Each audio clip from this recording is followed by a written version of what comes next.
I want to go to this one clip of Scott Jennings, who's regularly a Trump supporter. He went on CNN and he was discussing this with Bakari Sellers. And Bakari Sellers, I cut out the part where Bakari Sellers was given the obvious points about how insane this sounds. But I was waiting for what Scott Jennings would have to say in response that could possibly defend the president in a legal stance on this move. Let's see what he had to say. I mean, look, it's a weird one. The conduct occurred back in the 90s, and it's a hard one to explain. And so I'm sure there's a lawyer somewhere who says that, and I'm not a lawyer. I'm at a disadvantage to Bakari, by the way, because I'm not a counselor. However, I have watched a lot of Law and Order. What I would argue is that maybe you don't want open season on the president for defamation cases while they're the sitting president, and so you're trying to guard against future, onslaughts of presidents, especially ones running for re-election. But that's one argument. But I agree with Bakari. Having the DOJ involved in a case that doesn't have anything to do with sitting presidential conduct, it's a weird. It's definitely a weird one. I wish you guys could have seen Adrian's face throughout. How long was that? 35, 40 seconds of his defense. What do you think? Oh, it's just absolute nonsense. First, that issue of whether there should be a lawsuit in defamation against a sitting president, that issue's already been discussed by the court, and they said, yes, let the lawsuit go forward. We can deal with this now. We don't need to deal with it when he's out of office. And so also, we're looking at these efforts that Trump is using to delay, essentially try to get around that ruling by delaying this further. And it's like, if this were a Democratic president, the Republicans would be up in arms. But here they're just like, oh, I don't know, it just seems kind of strange. Get out of here. This is just absolute and total fascist nonsense, taking advantage of our justice system to essentially evade justice. And he does everything to his own benefit. And it's wild to see so many people essentially be hypocritical in this situation because it's Trump serving his own interests before his possible reelection. When we have attorneys and I mean, you don't need to be an attorney to really read into this and see what's happening. But when you have professionals that know the game, like Adrian's telling us now, tell us the way that these things go. And then Trump does it the other way. The next step is to be like, well, the #1 law enforcement guy in the country is backing it. So how does that work when everyone else who knows the law is saying this is insane, but the guy who's supposed to be the #1 version of that is saying, yeah, let's go do it. I don't know, maybe it leaves the layman opinion undecided. I'm not sure how it works, but eventually at least for me personally, the credibility of Bill Barr just doesn't, of Barr just doesn't do anything for me anymore. I mean, it never did in the first place. Whenever you get appointed because the previous head of the department was kicked out because he wasn't defending Trump enough, this guy knows exactly what he's supposed to do to stay in line. And that's exactly what he does. And we saw that, with him before Congress testifying.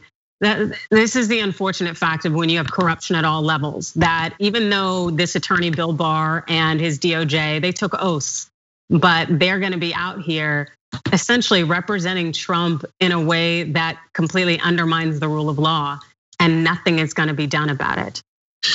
What is it you think will happen? Oh, so my prediction. You said it's probably not legal, so how does it get stopped? Okay, so this is a motion to intervene, which means the judge has to agree to let DOJ represent Trump. There are two issues here. First, the New York State judges, they are elected, not appointed. So unlike federal judges, they don't serve for life. They only serve for the term for which they're elected unless they're recalled. And so this judge could have his job or her job on the line. And so they may go the more corrupt route of just allowing it to be and getting it, just move it along. But this judge could also stand his or her ground and say, no, I'm not gonna let you intervene because this isn't a good argument. And if DOJ should have been representing Trump the whole time and Trump was acting as a government official, you should have made that argument months ago. So this is denied. And if the judge denies the motion, then Trump, I am confident, will go ahead and try to file an appeal in the middle of the case and try to get the case to be delayed. Because the reality is that Trump doesn't want to sit for a deposition. Trump doesn't want to give a DNA test that'll show that it is his DNA and sperm on this dress that E.G. and Carroll has kept all these years. And that's not something that the Trump administration wants out there before this next election. Absolutely, and then they can whine about maybe the timing and all that, but again, this came out last year. She came forward with allegations last year and talked about the reasons why she waited this long, which by the way, she shouldn't have to talk about the reasons why she waited this long. But and anyway, she lost her job. She lost her job that she had been known for as a writer, I believe, advice columnist for years, and she was still fired because of it.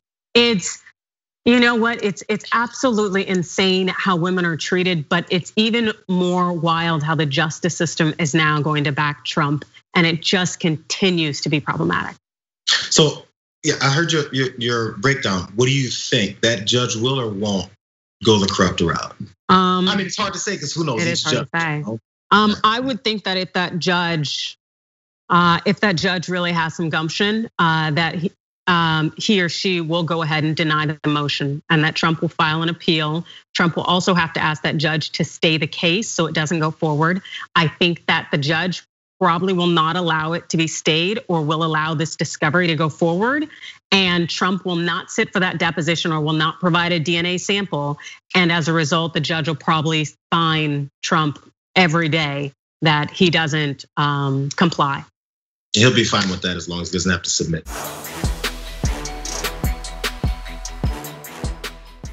Check out the Damage Report podcast each day, wherever you get your podcasts, whether Pocket Casts or Stitcher or iTunes. You can join me as I give you the news and stories you want, with a range of co-hosts and interview guests jumping in on the fun each day. Again, that's the Damage Report, wherever you get your podcasts. And if you get them at iTunes, don't forget to rate and review. Sometimes I'll read them live on the show.